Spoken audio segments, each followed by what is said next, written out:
पूरे जमीन पर लेप देते हैं। और जैसे वो सास बहू आती है, माखन की चिकनाई से दोनों का पैर फिसल जाता है, पैर फिसल जाता है, महाराज गिर जाती है। और उनके सर पर जो मटकी थी वो भी गिर जाती है। अब तो यहाँ पर महाराज कीचड़ हो गया, दोनों मिश्रित हो गया। अब जब भी उठने की कोशिश करती तुरंत गिर जाती। अब भगवान कहते हैं कि देखो मेरे को पकड़ने चली थी, खुद ही आज देखो जमीन पर गिर रखी है। भगवान ऐसी अनेकों छोटी छोटी लीलाएं करते हैं। अब गोपियां इधर भगवान को पकड़ने का बहुत प्रयत्न करती हैं।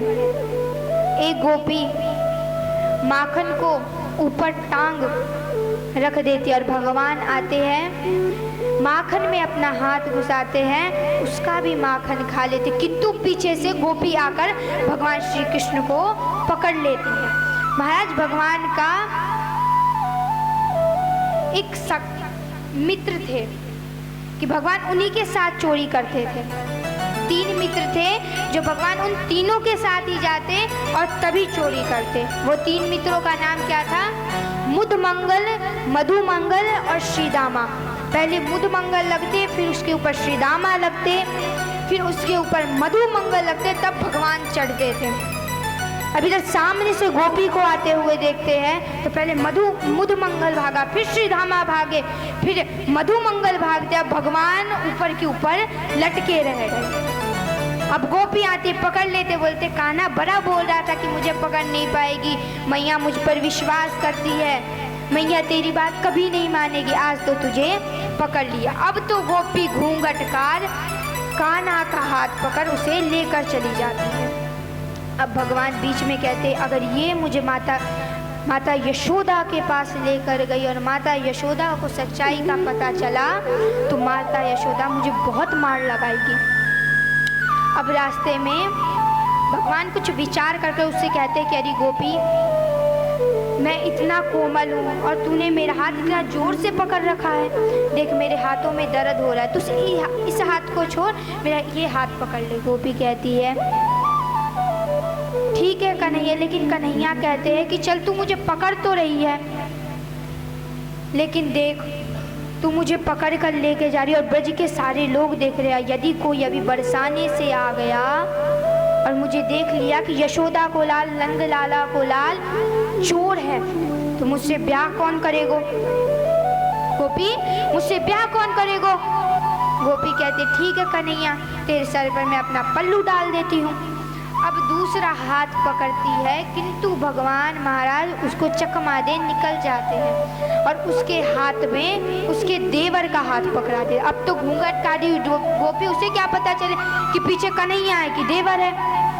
अब माता यशोदा के पास आते कहती है कि अरे यशोदा देख, आज मैं तेरे लाल को पकड़ लाई।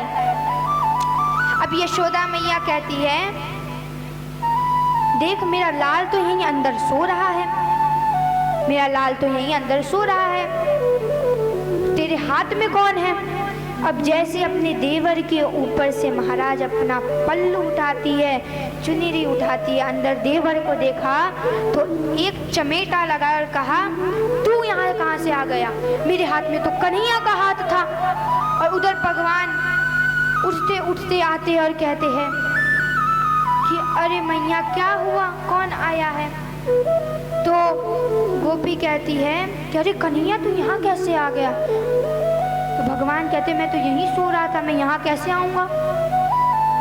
तब मैया यशोदा कहती है देख मेरा लाला कितने अच्छे से सो रहा है, तूने बेकार में ही मेरे नाना की नींद खराब कर दी।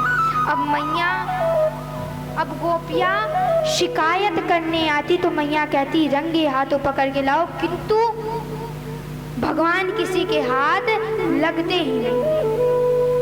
अब एक गोपी शिकायत लेके आई तो मैया कहती शिकायत नहीं, अगर कन्हैया की शिकायत लेके आओगी तो सबूत के साथ आना, वरना यहाँ पर मत आना। गोपिया कहती है ठीक है। अब गोपियों ने पकड़ने की तो कितनी कोशिश की। यशोदा मैया कहती है तुम इतनी सारी गोपियाँ, ये एक छोटा सा बालक, तुम इसे पकड़ नहीं सकती। अब गोपियाँ कहती हमने इसे पकड़ने की तो खूब कोशिश की, लेकिन मैया पता नहीं है, जब हम इसे पकड़ के लाते हैं तब यह कहीं पर गायब हो जाता है, कोई ना कोई बहाना इसका तैयार ही रहता है। अब यशोदा मैया कहती है भैया बहाने इसके नहीं, तुम्हारे तैयार रहते हैं, जब देखो तो तुम मेरे लाला को परेशान करते रहती हो। अब इस प्रकार मैया यशोदा उन्हें डांट कर वहाँ से भगा देती है, वहाँ से भगा देती है। अब गोपियाँ घर आती है। महाराज भगवान बड़ी अच्छी अच्छी लीलाएं करते थे, बड़े सुंदर सुंदर लीलाएं करते थे, जिसके कारण मैया का चित्त सदा श्री कृष्ण की ओर ही लगा रहा था। भगवान ने पहली चोरी भी की थी तो किसके घर की थी? तो पहली चोरी की मैया यशोदा के घर। इस प्रकार भगवान अनेकों छोटी छोटी लीलाएं करते, इससे मैया का चित्त श्री कृष्ण में लगा रहता और मैया से घर का कुछ काम नहीं होता। बोल कृष्ण कन्हैया लाल